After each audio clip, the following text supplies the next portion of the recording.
Karibu kwenye habari za ulimwengu. Ninayekuletea habari hizi ni mimi Isaac Samuel. Mvutano kati ya China na Taiwan umeendelea kuimarika huku China ikionyesha shinikizo kubwa katika eneo la bahari ya mashariki mwa Asia, ikifanya mazoezi makubwa ya kijeshi na kuzunguka kwa meli za kivita karibu na kisiwa cha Taiwan.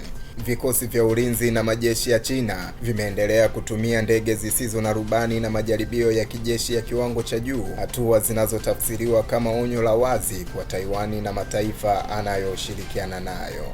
Mvutano huu umeathiri sekta za kiuchumi na za kiutalii. Idadi ya watalii wa Kichina wanaoenda Japan imepungua kutokana na tahadhari za usalama na kuibuka kwa shinikizo la kijeshi. Aidha, China imezidisha hoja za kisiasa kutetea msimamo wake, ikiwa ni pamoja na kudai haki ya kujihusisha moja kwa moja na masuala ya Taiwan, huku ikipingana na mikataba ya Marekani na washiriki wake katika eneo la Pacific.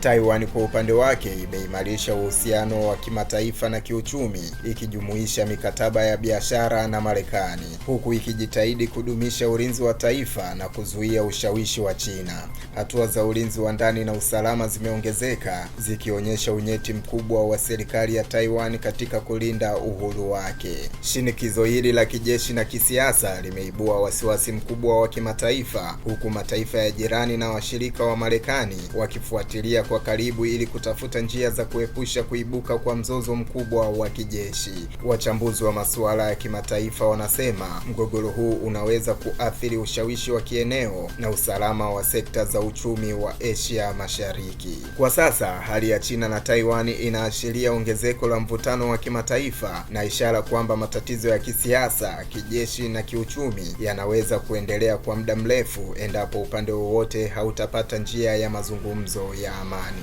Mimi ni Isaac Samuel na hii ni Vision TV.